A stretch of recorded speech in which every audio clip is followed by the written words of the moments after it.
ನಮಸ್ಕಾರ ವೀಕ್ಷಕರೇ, ಕರ್ನಾಟಕ ಟಿವಿಯ ಪ್ರೈಮ್ ಟೈಮ್ ನ್ಯೂಸ್ಗೆ ಸ್ವಾಗತ. ನಾನು ಯೋಗೇಶ್ ಈಶ್ವರ್. ಗುಂಡಿಕ್ಕಿ ಕೊಲ್ಲಬೇಕು ಹೇಳಿಕೆ ವಿವಾದ. ಕೆಎಸ್ ಈಶ್ವರಪ್ಪ ವಿರುದ್ಧ ಬೆಂಗಳೂರಿನಲ್ಲೂ ಎಫ್ಐಆರ್ ದಾಖಲು. ಡೋಂಟ್ ಕೇರ್ ಎಂದ ಮಾಜಿ ಸಚಿವ.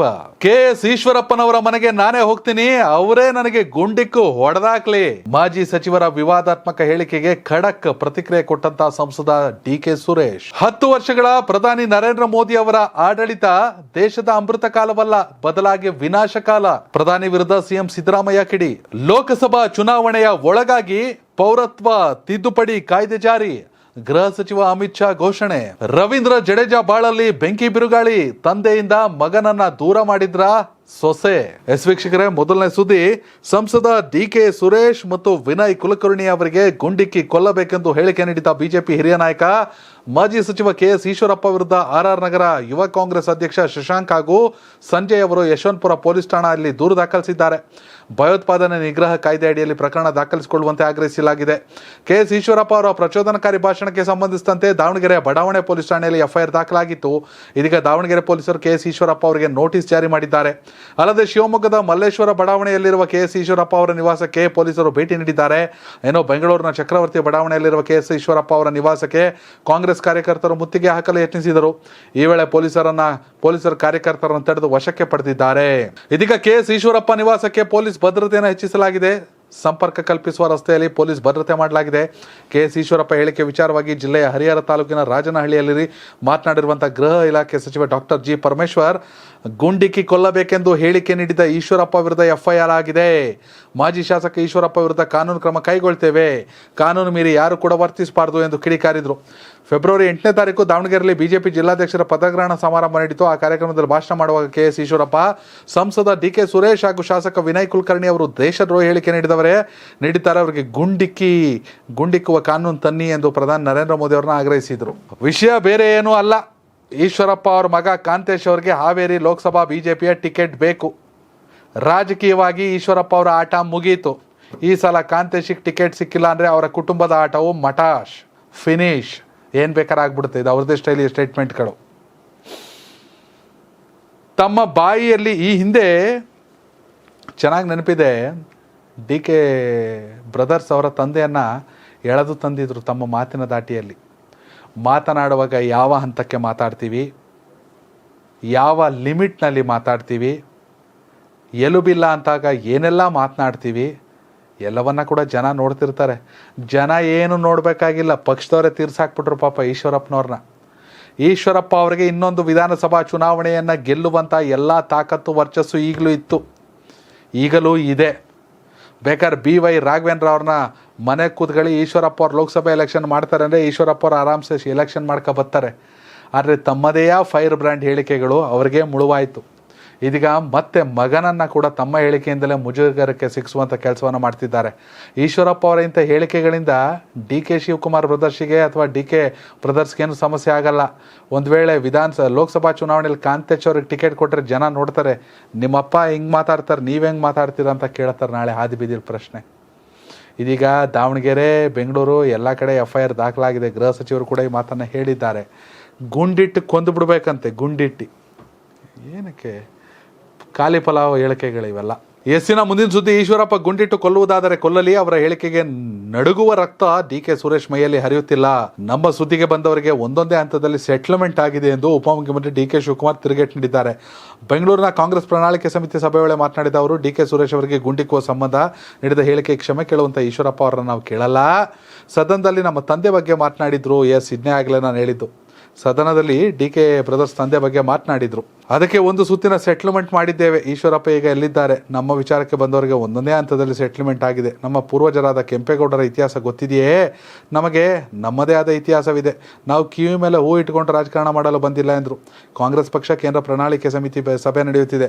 ನಮ್ಮ ಮುಖ್ಯಮಂತ್ರಿಗಳು ಈ ಸಮಿತಿ ಸದಸ್ಯರಾಗಿದ್ದಾರೆ. ಈಗಾಗಲೇ ಸಮಿತಿ ಅನೇಕ ಸಭೆಗಳನ್ನು ಮಾಡಿದ್ದು ಇಲ್ಲಿನ ಜನರು ಹಾಗೂ ಸಂಘ ಸಂಸ್ಥೆಗಳ ಅಭಿಪ್ರಾಯ ಸಂಗ್ರಹಿಸಲು ಸಭೆ ನಡೀತಿದೆ ಅಂತ ಹೇಳಿದ್ರು.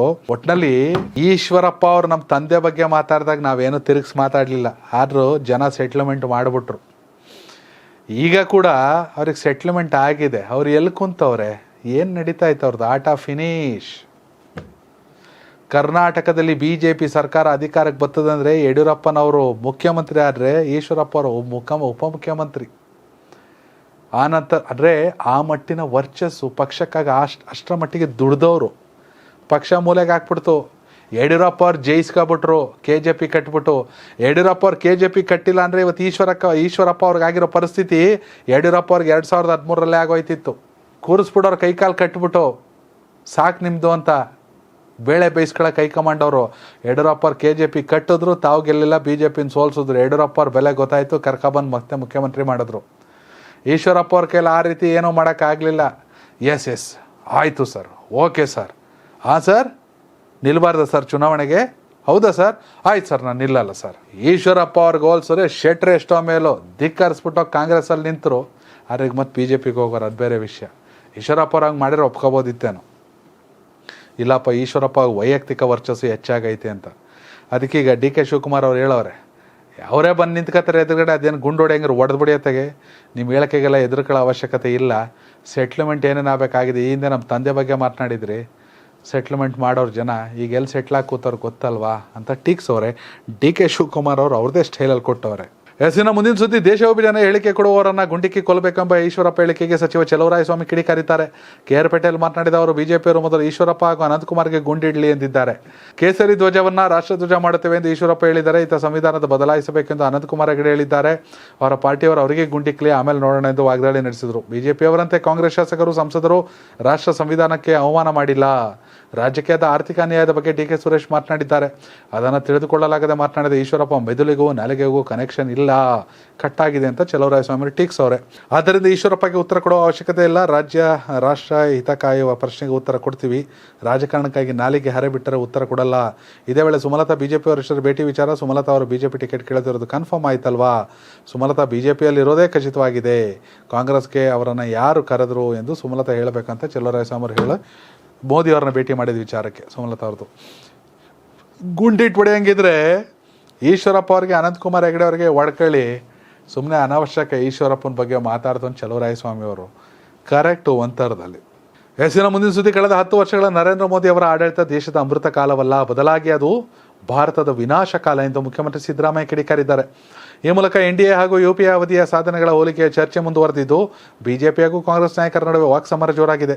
ಈ ಮಧ್ಯೆ ಮಾಧ್ಯಮ ಪ್ರಕಟಣೆ ಬಿಡುಗಡೆ ಮಾಡಿರುವ ಮುಖ್ಯಮಂತ್ರಿ ಸಿದ್ದರಾಮಯ್ಯ, ಕಳೆದ 10 ವರ್ಷಗಳ BJP ಆಡಳಿತವನ್ನು ನರೇಂದ್ರ ಮೋದಿ ಅವರು ಮತ್ತು BJP ನಾಯಕರು ಅಮೃತ ಕಾಲ ಎಂದು ಬಣ್ಣಿಸುತ್ತಿದ್ದಾರೆ. ವಾಸ್ತವದಲ್ಲಿ ಇದು ಭಾರತದ ವಿನಾಶ ಕಾಲ. ಈ ಅವಧಿಯಲ್ಲಿ ದೇಶದ ರೈತರು, ಕಾರ್ಮಿಕರು, ಮಹಿಳೆಯರು, ಯುವಜನರು, ಶೋಷಿತರು ಮತ್ತು ಜನಸಾಮಾನ್ಯರು ಎದುರಿಸುತ್ತಿರುವ ಕಷ್ಟ ಕಾರ್ಪಣ್ಯಗಳು 5ರಿಂದ 10 ಪಟ್ಟು ಹೆಚ್ಚಾಗಿದೆ ಎಂದು ಕಿಡಿಕಾರಿದ್ದಾರೆ. 10 ವರ್ಷಗಳ ಹಿಂದೆ ನರೇಂದ್ರ ಮೋದಿ ಅವರು ಈ ದೇಶದ ಮತದಾರರಿಗೆ ನೀಡಿದ ಒಂದೇ ಒಂದು ಭರವಸೆಯನ್ನು ಕೂಡ ಪೂರ್ಣ ಪ್ರಮಾಣದಲ್ಲಿ ಈಡೇರಿಸಿಲ್ಲ. ರೈತರ ಆದಾಯವನ್ನು ದುಪ್ಪಟ್ಟು, ಯುವ ಜನರಿಗೆ ವಾರ್ಷಿಕ 2 ಕೋಟಿ ಉದ್ಯೋಗ, ಮಹಿಳೆಯರಿಗೆ ರಕ್ಷಣೆ, ಕಾರ್ಮಿಕರಿಗೆ ಉದ್ಯೋಗ ಭದ್ರತೆ, ಶೋಷಿತ ಸಮುದಾಯಗಳಿಗೆ ರಕ್ಷಣೆ, ಅಗ್ಗದ ದರದಲ್ಲಿ ಬಣ್ಣದ ಭರವಸೆಗಳನ್ನು ನೀಡಿ ಮೋದಿ ಅವರು ಚುನಾವಣೆಯಲ್ಲಿ ಗೆದ್ದಿದ್ರು. ಚುನಾವಣೆಯಲ್ಲಿ ಗೆದ್ದ ನಂತರ ಜನರಿಗೆ ನೀಡಿದ ಭರವಸೆಗಳನ್ನು ಮರೆತು ದೇವರು, ಧರ್ಮದ ಹೆಸರಿನಲ್ಲಿ ಭಾವನಾತ್ಮಕ ರಾಜಕಾರಣ, ಉದ್ಯಮಿಗಳ ತುಷ್ಟೀಕರಣದಲ್ಲಿ ಮುಳುಗಿ ಹೋಗಿದ್ದಾರೆ ಎಂದು ವಾಗ್ದಾಳಿ ನಡೆಸೋರೆ.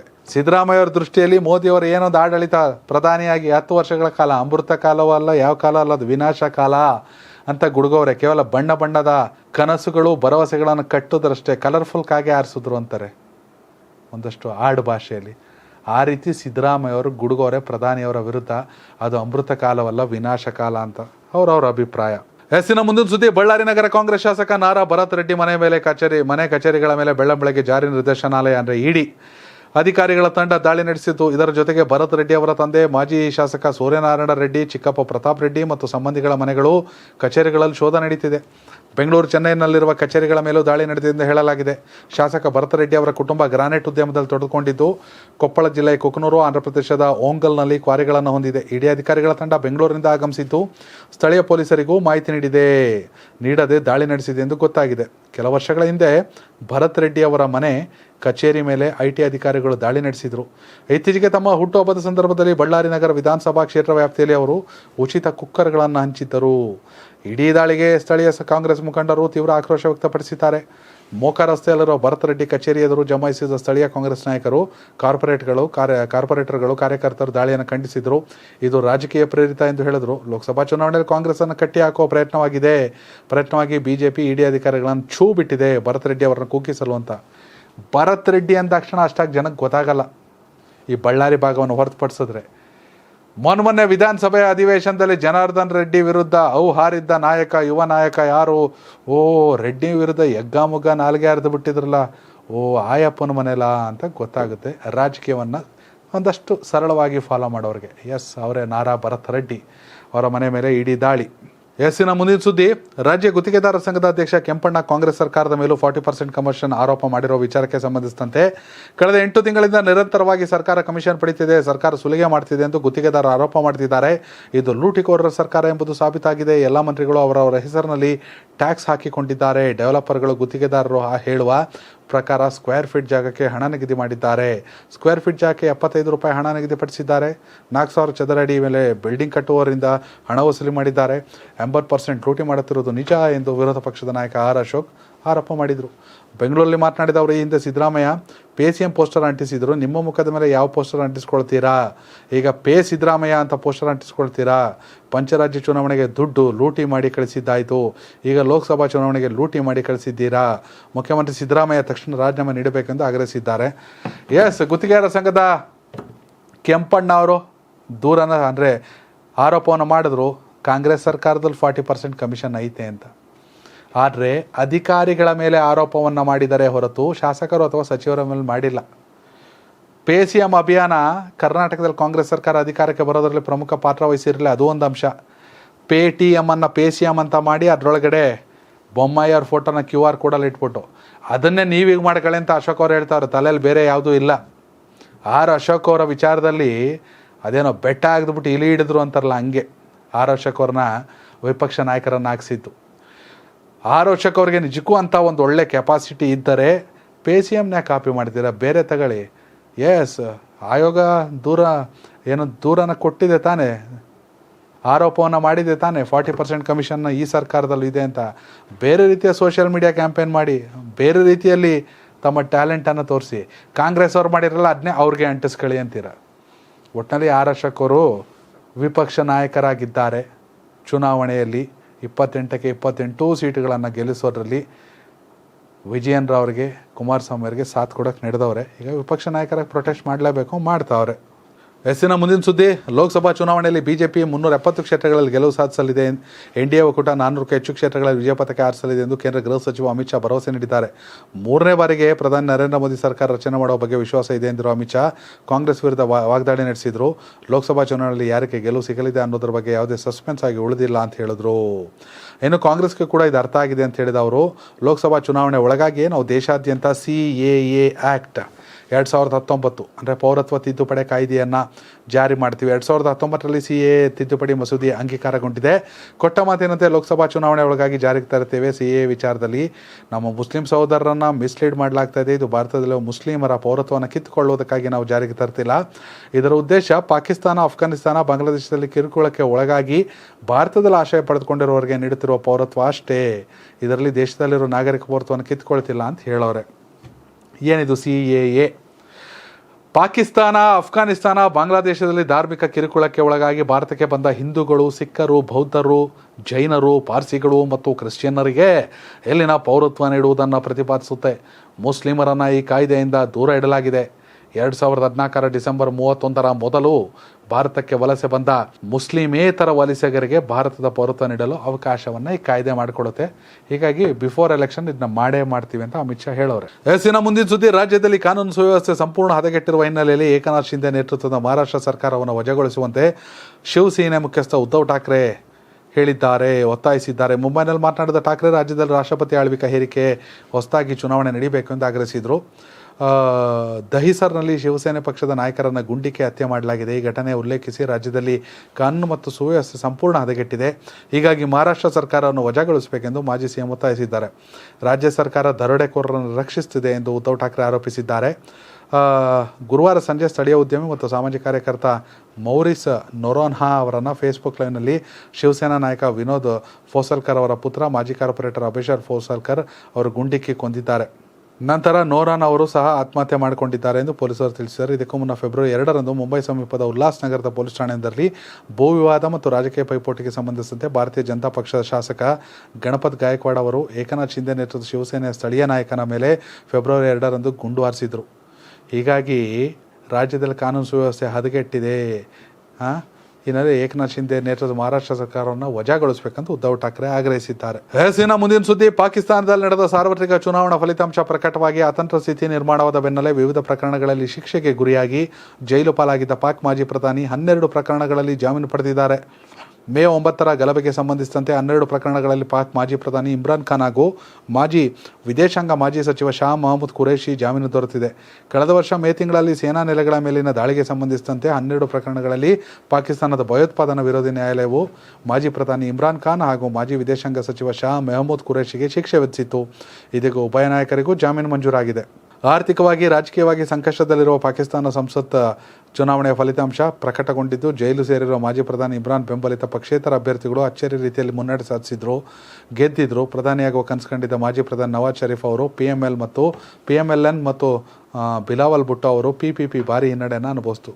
ಹೀಗಾಗಿ ಜೈಲಿನ 12 ಪ್ರಕರಣಗಳಲ್ಲಿ ಜಾಮೀನು ಪಡ್ಕೊಂಡು ಹೊರಗೆ ಬಂದವರು. ಮುಂದಿನ ಸುದ್ದಿ, ಒಂದೆಡೆ ವಿರಾಟ್ ಕೊಹ್ಲಿ ಪರ್ಸನಲ್ ಲೈಫ್ನಲ್ಲಿ ಏನಾಗ್ತಿದೆ, ಕೊಹ್ಲಿ ಕ್ರಿಕೆಟ್ನಿಂದ ದೂರ ಉಳಿದಿರೋದು ಯಾಕೆ ಅನ್ನೋದೇ ಗೊತ್ತಿಲ್ಲ. ಮತ್ತೊಂದು ಟೀಮ್ ಇಂಡಿಯಾ ಮತ್ತೊಬ್ಬ ಆಟಗಾರರ ಬಾಳಲ್ಲಿ ಬೆಂಕಿ ಬಿರುಗಾಳಿ ಎದ್ದಿದೆ. ರವೀಂದ್ರ ಜಡೇಜಾ ಸದ್ಯ ವಿಶ್ವ ಕ್ರಿಕೆಟ್ನಲ್ಲಿ one of the best all rounder. Bowling ಮತ್ತು ಬ್ಯಾಟಿಂಗ್ನಲ್ಲಿ ಎರಡರಲ್ಲೂ ಅಬ್ಬರಿಸೋ ಪ್ಲೇಯರ್, ತಂಡದ ಗೆಲುವಿಗಾಗಿ ಕೊನೆವರೆಗೂ ಹೋರಾಡೋ ಫೈಟರ್, ಕ್ಷಣಾರ್ಧದಲ್ಲಿ ಓವರ್ ಕಂಪ್ಲೀಟ್ ಮಾಡೋ ಕ್ವಿಕ್ ಸ್ಪಿನ್ನರ್. ಹಲವು ಪಂದ್ಯಗಳಲ್ಲಿ ಭಾರತವನ್ನು ಗೆಲ್ಲಿಸ್ಕೊಟ್ಟು ಇದೀಗ ಅವರ ಪರ್ಸ್ನಲ್ ಲೈಫಲ್ಲಿ ಗಲಭೆ, ಒಂದು ರೀತಿ ಗೊಂದಲ, ಕುಟುಂಬ ಕಲಹ ಬೀದಿಗೆ ಬಿದ್ದಿದೆ. ರವೀಂದ್ರ ಜಡೇಜಾ ಅವರ ತಂದೆ ಅನಿರುದ್ಧ್ ಸಿಂಗ್ ಜಡೇಜಾ ಅವರ ಪತ್ನಿ ರಿವಾಬಾ ವಿರುದ್ಧ ಸಿಡಿದಿದ್ದಾರೆ. ಸೊಸೆಯಿಂದ ನಮ್ಮನೆ ನೆಮ್ಮದಿ ಹಾಳಾಗಿದೆ ಅಂತ ಆರೋಪಿಸಿದ್ದಾರೆ. ಸದ್ಯ ನಮಗೂ ಮತ್ತು ಜಡೇಜಾಗೂ ಯಾವುದೇ ಮಾತುಕತೆ ಇಲ್ಲ, ನಾವು ಅವರಿಗೆ ಫೋನ್ ಮಾಡಲ್ಲ, ಅವರು ನಮಗೆ ಫೋನ್ ಮಾಡಲ್ಲ. ಜಡೇಜಾ ಪತ್ನಿ ಜೊತೆ ಜಾಮ್ನಗರದಲ್ಲಿರೋ ಬಂಗಲೆಯಲ್ಲೇ ವಾಸವಿದ್ದಾರೆ, ನಾವು ಬೇರೆ ಕಡೆ ಇದ್ದೇವೆ. ಜಡೇಜಾ ಮದುವಾದ 2-3 ತಿಂಗಳಿಗೇನೆ ನಮ್ಮ ಕುಟುಂಬದಲ್ಲಿ ಒಡಕು ಮೂಡಿತ್ತು. ರಿವಾಬಾ ಎಲ್ಲ ಆಸ್ತಿಯನ್ನು ತನ್ನ ಹೆಸರಿಗೆ ಮಾಡಬೇಕಂತ ಜಡೇಜಾಗೆ ಹೇಳಿದ್ಲು. ರಿವಾಬಾ ಜಡೇಜಾಗೆ ಅದೇನು ಮ್ಯಾಜಿಕ್ ಮಾಡಿದ್ದಾಳೋ ಗೊತ್ತಿಲ್ಲ. ಜಡೇಜಾ ಕ್ರಿಕೆಟ್ ಆಗದೇ ಇದ್ದಿದ್ರೆ ಚೆನ್ನಾಗಿರ್ತಿತ್ತು, ನಮಗೆ ಕ್ರಿಕೆಟರ್ ಆಗದೇ ಇದ್ದಿದ್ರೆ ಚೆನ್ನಾಗಿರ್ತಿತ್ತು, ನಮಗೆ ಈ ಪರಿಸ್ಥಿತಿ ಬರ್ತಿರಲಿಲ್ಲ ಅಂತ ಅನಿರುದ್ಧ್ ಸಿಂಗ್ ಹೇಳಿದ್ದಾರೆ. ಇನ್ನು ತನ್ನ ಹೆಂಡತಿ ವಿರುದ್ಧ ತಂದೆ ಮಾಡಿರೋ ಆರೋಪಗಳಿಗೆ ಜಡೇಜಾ ಪ್ರತಿಕ್ರಿಯಿಸಿದ್ದಾರೆ. ನನ್ನ ತಂದೆ ಇಂಟರ್ವ್ಯೂನಲ್ಲಿ ಸ್ಕ್ರಿಪ್ಟೆಡ್ ಅಂತ ಟ್ವಿಟರ್ನಲ್ಲಿ ಪೋಸ್ಟ್ ಮಾಡಿರೋ ಜಡೇಜಾ, ಇಂಟರ್ವ್ಯೂನಲ್ಲಿ ಹೇಳಿರೋದೆಲ್ಲ ಶುದ್ಧ ಸುಳ್ಳು, ಈ ಮಾತುಗಳು ಯಾವುದೇ ಅರ್ಥ ಇಲ್ಲ, ನನ್ನ ಪತ್ನಿಯ ಘನತೆಯನ್ನು ಹಾಳು ಮಾಡೋ ಹುನ್ನಾರ ಇದು ಅಂತ. ಯಾಕಂದರೆ MLA ಅವರು BJPಯಿಂದ ಆರೋಪ ಮಾಡೋರೆ. ನನಗೆ ಗೊತ್ತಿರೋ ಹಂಗೆ ಜಡೇಜಾ ಅವ್ರ ತಂದೆ ಸೆಕ್ಯೂರಿಟಿ ಗಾರ್ಡು, ಅವ್ರ ತಾಯಿ ಇವರು ಬಾಲ್ಯದಲ್ಲಿದ್ದಾಗಲೇ ತೀರ್ಕೊಂಡಿದ್ರು. ಜಡೇಜಾ ಅವರ ಸಹೋದರಿ ತಾಯಿ ಸ್ಥಾನದಲ್ಲಿ ನಿಂತವನ್ನ ಸಾಕಿದ್ರು ಜಡೇಜಾನ. ಅಂಡರ್-19 ವಿಶ್ವಕಪ್ ಗೆದ್ದ ತಂಡದಲ್ಲಿದ್ದರು. ನಂತರ ಟೀಮ್ ಇಂಡಿಯಾಗೆ ಬಂದರು. ಸಾಕಷ್ಟು ಪ್ರಮುಖ ಟೂರ್ನಿಗಳಲ್ಲಿ ಟೀಮ್ ಇಂಡಿಯಾದ ಗೆಲುವಿನ ಎಕ್ಸ್ ಫ್ಯಾಕ್ಟರ್ ಆದರು. CSK ತಂಡದ ಸ್ಟಾರ್ ಪ್ಲೇಯರ್ ಆದರು. ಟೀಮ್ ಇಂಡಿಯಾದಲ್ಲಿ ಯಾಕೆ ವಿಶ್ವದಲ್ಲಿ ಸ್ಟಾರ್ ಆಲ್ರೌಂಡರ್ ಆದರು. ತಾಯಿ ಇಲ್ಲ, ತಂದೆ ಮಾಡಿದ ಎಲ್ಲ ಕಷ್ಟಗಳನ್ನು ಮರ್ತಿದ್ದಾರೆ, ಹೆಂಡತಿ ಜೊತೆ ಸೇರ್ಕೊಂಡವ್ರೆ ಅಂತ ಅವ್ರ ತಂದೆನೇ ಆರೋಪಿಸೋರೆ. ಆದರೆ ಇದೆಲ್ಲ ಸುಳ್ಳು ಅಂತ. ಇದು ಮೊನ್ನೆ ಆಗಿರೋ ಘಟನೆ ಓಕೆ, ಮದುವೆ ಆದ 3 ತಿಂಗಳಿಗೆ ಜಡೇಜಾ ಬೇರೆ ಕಡೆ ಬದುಕ್ತಿದ್ದಾರೆ ಹೆಂಡತಿ ಮಾತು ಕೇಳಿಕೊಂಡು ಅಂತ. ಅವರು ಎಲೆಕ್ಷನ್ಗೂ ನಿಂತರು, MLAನೂ ಆಗವ್ರೆ. ಅವ್ರವ್ರ ವೈಯಕ್ತಿಕ ಬದುಕು, ಸೆಲೆಬ್ರಿಟಿ ಸ್ಟಾರ್ ಕ್ರಿಕೆಟ್ ಆಗಿರೋದ್ರಿಂದ ಬೀದಿಗೆ ಬಂದಿದೆ. ವೀಕ್ಷಕರೇ, ಇದು ಇವತ್ತಿನ ಪ್ರೈಮ್ ಟೈಮ್ ನ್ಯೂಸ್ ಬಗ್ಗೆ ನಿಮ್ಮ ಅಭಿಪ್ರಾಯನ ಕಾಮೆಂಟ್ ಮಾಡಿ. ಧನ್ಯವಾದಗಳು. ಕರ್ನಾಟಕ TV ಕನ್ನಡಿಗರ ಧ್ವನಿ.